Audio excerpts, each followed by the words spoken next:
Hey, what's going on, guys? Hope you guys are having a great Friday. I got another RU battle here today, so I hope you guys enjoy. Alright, so let's get started. I had this battle against a guy named NormalChamp. You guys probably heard of him.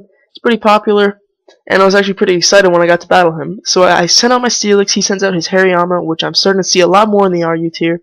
And I get why, because this Force Palm, I see how much it does, and I quickly look it up on Smogon, and I see that this thing has sheer force, which automatically makes it a really big threat. And here, I leave my Steelix in to die. Really, I don't know why I do this. I tend to sacrifice my Pokemon a lot after I get my rocks up. And I usually, in mid-battle, I'm like, wow, if I had that Pokemon, this battle could have been in my favor and I could have won. So I need to stop doing that. So I switch into my Whimsicott and I go for the switcheroo. I give him my Flame Orb and I take his Life Orb, I believe. But because the Flame Orb doesn't burn till the end of the turn, he still gets a non-burn Ice Punch on me and does a whole lot of damage on my Whimsicott. But with my Life Orb, I do have a pretty powerful Giga Drain on this thing now. Does about 40%, but with the HP I gained, I lose some of that HP with the Life Orb. And then a burned Force Palm does not take my Whimsicott out. I'm living on 29 HP, and this thing is about at 50% right now. Hit it with another Giga Drain, get it down to about 10%.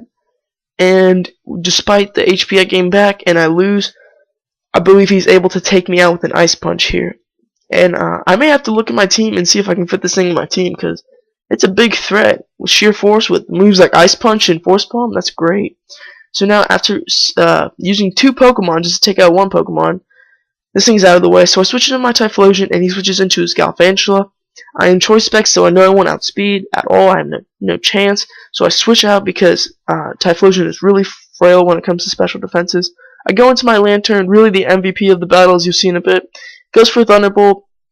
I don't take it too well, but I am specially defensive, and these things have really high special attack.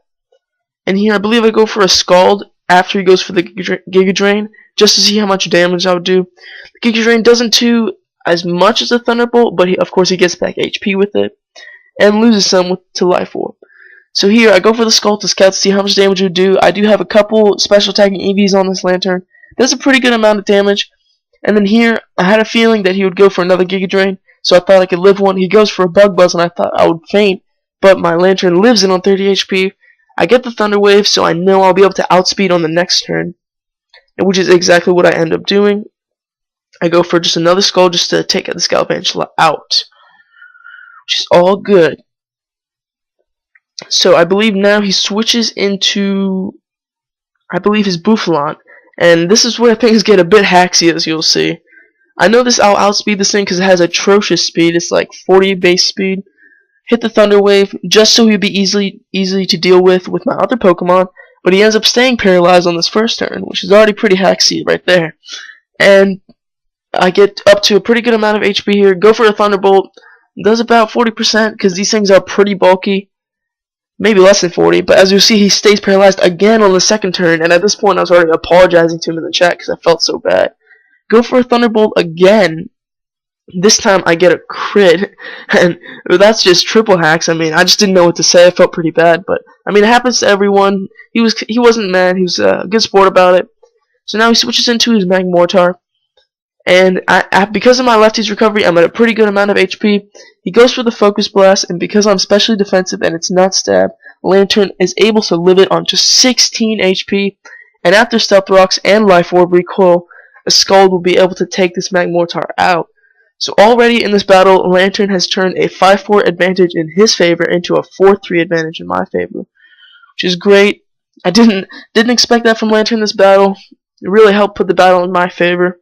Now he switches into his Slowking, and I just left Lantern in to die, really, to be honest. I just go for a Thunderbolt, see how much it would do, and does a pretty good amount of damage, but I was expecting him to use an attacking move, but he just goes for the Thunder Wave, and because I have Water Absorb instead of Volt Absorb on this thing, I do get paralyzed. I may put Volt Absorb on this thing because I see more electric Pokemon in the RU tier than water Pokemon, I guess you could say. So now he switches out into his Rhydon. I believe I went for the Thunderbolt just to get more damage off, but it doesn't matter because I stay paralyzed. And I believe the Rhydon is able to take out my Lantern. Not a big deal because Lantern did do a lot this battle. I didn't want anything else to take an Earthquake, considering how strong an Earthquake is from this Rhydon. As as these things have really high attacking stats. So now I go into my Typhlosion knowing it has atrocious special defense and go for a Focus Blast. But a simple prediction on this part, just back into Slowking. I honestly didn't really mind this, but I realized that Slowking has Regenerator here, so he gets back up to a good amount of HP. Focus Blast doesn't do much, so I switch out here, fearing the Surf, and I go into my Absol.